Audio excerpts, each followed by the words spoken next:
My name is Dr. Lanre Shonekon. I'm the Group Managing Director for Lashon Links Group of Company. Lashon Links Group of Company is a conglomerate of over 6 companies.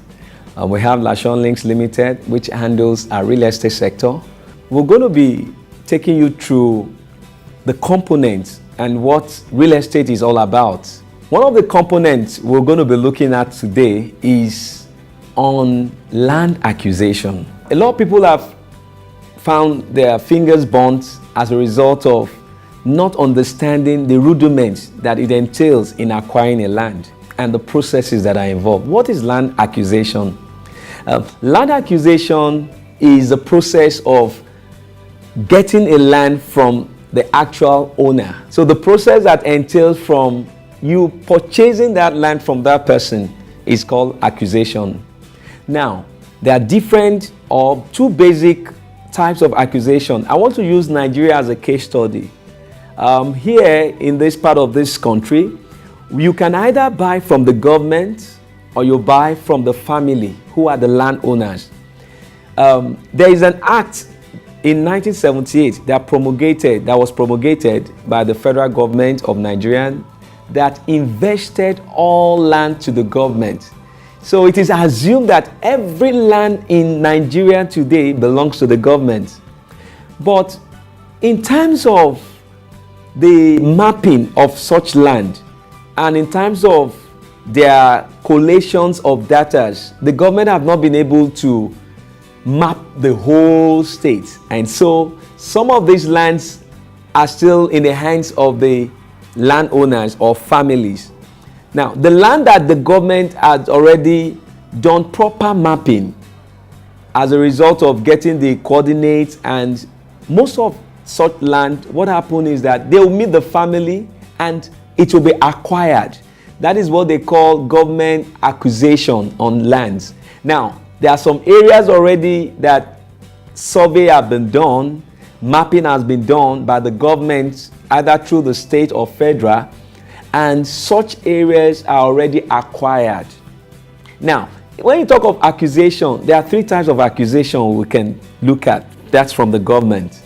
There is what we call the committed acquisition, the non-committed acquisition, and acquisition as a result of control. Now, when you talk about committed acquisition, that is the government goes into a particular expanse of land and negotiate with the landowners for a particular purpose. For example, either for infrastructural development like an airport, a seaport, or hydro station, anything. Those are infrastructural, those are committed acquisition. Such acquisition, you don't dare venture to buy into such properties, whether it's developed or underdeveloped. We have areas that are called government reserve area, GRAs, that is made for residential purposes or other commercial purposes. Such areas are mapped out by the government. They are owned by them. And this is where most of us that would want to acquire land, that we have the opportunity to meet up with the government or the bodies that are concerned to find out places that have been mapped out for such purposes. Now, the 3rd type of acquisition also with the government is the one for the control purposes. Communities coming over one another, fighting over an expanse of land. Such land, the government can intervene and seize up the land for that control purposes. In town planning, is either you have what we call a particular layout, a structural layout of an environment. And so when this is done, you can take control of such land for that purpose and initial plan. So these are the 3 types of government acquisition that you have. And if you have to purchase, the only free one that you're entitled to is the one that government has put up as a reserved area for residential. There's a lot of projects that the government also are doing, such as the housing development projects. It's either federal-wise or in state-wise. So you can walk up to any of the Bureau of Land within your state and find out the availability of such lands, and you buy directly from the government. The one that we are all commonly used to is the one that you buy directly from the landowners. And this is where a lot of people have a lot of issue. They have problems because they don't understand the rudiments and all that it entails, in ensuring that they are buying from the right owners of the land. Now, I'm going to take you through the process if you have to buy such land from the family.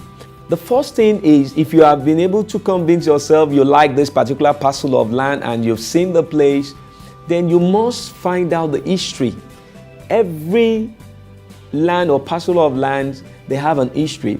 And the history is as a result of settlement. Most of the time, the ways our great and great grandfathers have possessed land is because I'm the first person that has settled in this environment, and so expand of land has been allocated or have been given to my family, and therefore my family is the owner of the land. Now, you must be able to have an understanding of that historical background of whoever is claiming ownership. And some are inherited, that is from one grandfather to the father, up to the present age. So you must be able to have done that conclusive search. That can be done either by the help of the elders in that environment, or we have specialized professionals, land agents that are certified, or you have the lawyers, land that are knowledgeable in law, land law. They can help you in order to conduct such search. And when you've been able to convince yourself that you're dealing with the right owners of this land, the next stage is to go to the government. You should go with a surveyor. Let them show you the extent. That's the family should show you the extent of the land that they are selling to you or you are interested in. Take the GPRS, take the coordinate of that particular land. Take it to the Bureau of Land that falls within that particular location, whether state-wise.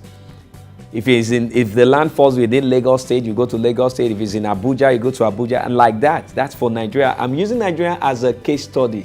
Once you've been able to do that, you will be able to know whether the land is under a committed government accusation, whether it's under the controlled one, or is free. Every land that is free from government, you will be certified with what we call the document, that is land information certificate. The land information certificate, when I'll be talking about documentation in this series, you'll have the understanding of what the land information certificate is used for. That is to satisfy that the land is free from any government encumbrance. Now, if you've crossed that hurdle, then the next stage is negotiation. Many people had issues of their land reclaimed back by the syndrome of those they call the landowners. They sometimes even have people encroaching their land from time to time. They are being disturbed even to work on their land, asking and demanding all kinds of various fees. When they are about to do foundation, you see the thugs among them coming out and saying settlement must be done. How do you avert all this? It starts from the land accusation and in the negotiation table. When you're on your negotiation table, allow the family to bring all their cards on the table. Ensure that you spell out what you want, and let them also let you right from onset know all that it will cost for payment. When you're paying for the land, that is just one aspect. There is a fee they call the entry fee. That is, before you even enter into the land, is an expected amount of money that is expected for you to pay. You're expected to pay for the crops that are on that land. Most of the time, there's a fee per crops, and you can negotiate. They will count all that crops for you, and they'll ask you to pay. There are some settlement like the youth money, developmental fee. They have all different stages of fee, either for foundation fee, the fees for development. You must put all these things on the table, right from negotiation table. Ask if there is going to be any other fee. And once you're able to get done with this, all you need to do is to put, let there be an agreement. In the agreement they are to make with you, let everything be entailed, and let them know your commitments and your status scope. If any of the party breach this and this law will take in place. If you do that, I'm telling you, you won't have this issue of these landowners, because you already had abated every futuristic issues and challenges that will have arise. try not to pay them completely, especially when you're buying expanse of land, hectares, acreage, because of their shallow knowledge of boundaries. By the time you begin to work on your boundary, you'll find out that you'll begin to see clashes like encroachment. And all these you have to make and ensure that you avoid. Pay partly so that you now put up your signage on the land. You try and start your perimeter fencing work and ensure that if there's no issue, then you can pay up. If you're buying from the government, what document do you have? If you're buying from the landowner, what document do you have? What types of documents makes this land valid? In the next teaching, we're going to be talking and looking at the land documentation.